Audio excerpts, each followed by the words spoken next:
नमस्कार दर्शक बंधु Odia knowledge academy YouTube channel को आपण मानक स्वागत। आपण जदि आम चैनल को प्रथम आसती दयाकोरी चैनल सब्सक्राइब बटन क्लिक कर चैनल को सब्सक्राइब करेंगे। वीडियो भल लगे निश्चय वीडियो को लाइक करेंगे, कमेंट करेंगे, शेयर करेंगे भूलें जहाँद्वारा आप प्रतिदिन नुआ नुआ अपडेट पाइपर।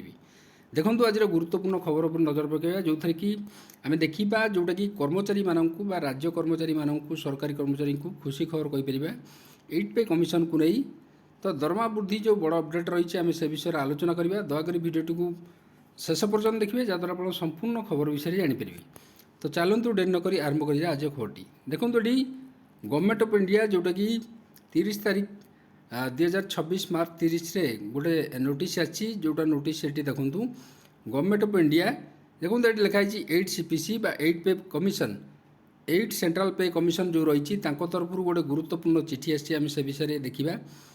जो नोटिसटा रही ए गुरुत्वपूर्ण नोटिस रही ए team of 8 central pay commission साल बी गोटे 8 सेंट्रल पे कमिशन गोटे टीम साल बी विजिटिंग डेराडून उत्तराखंड को विजिट करेंगे जोटा कि 24 एप्रिल 2026 रे तांकर विजिट अच्छी।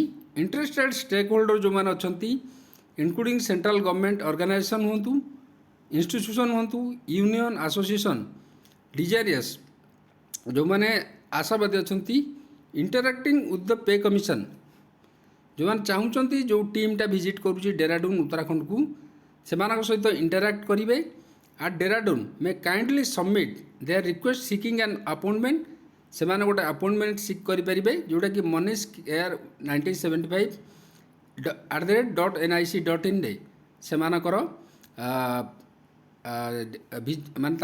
जो टीम को विजिट करने देखा करने गोटे अपॉइंटमेंट बुक करेंगे on before 10 April 2026। Venue detail and the meeting schedule साल बी इंटीमेटेड सब्सिक्वेंटली एवं कौटी भेट हम कौन हम सेटा इंटीमेट करा 8 पे सेंट्रल पे कमिशन तरफ। तो ये जो पे कमिशन विजिट करेंगे यूनियन एवं एसोसिएशन मानू कहुई कि चाहूँ जब विजिट कराया से विजिट करेंगे एवं निजर मतामत देपर जोटा कि देखूँ आलोचना करेंगे जो पे हाइक अच्छी पे के बढ़ बेसिक सैलरी हो HR हो। तो 8 पे कमिशन विभिन्न जो दिग गुड़िक अच्छी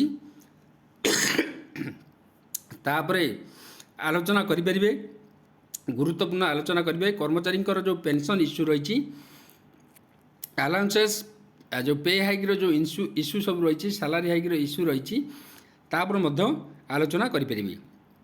अर्थात मनीष कुमार डायरेक्टर जी अच्छा 8 सेंट्रल पे कमिशन तरफ नोटिस आसी। तो ये रही जो गुरुत्वपूर्ण दिग गुड़िक रही जो पे कमिशन विजिट्र when the 8 central pay commission Dehradun visit 8 central pay commission team is schedule to visit जो कि एप्रिल 24 2026 रे interact with various stakeholder मान सहित इंटरैक्ट करेंगे।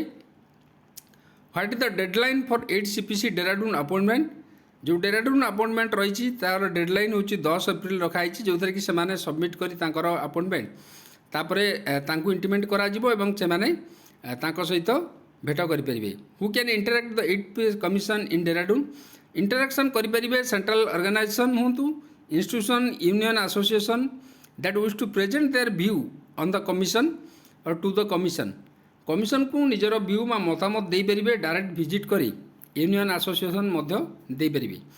While the commission is currently stakeholder consultation phase बर्तमान commission stakeholder consultation phase अच्छा बा समस्त स्टेक होल्डर सहित organisation association employee association pension association आक सहित आलोचना चलती।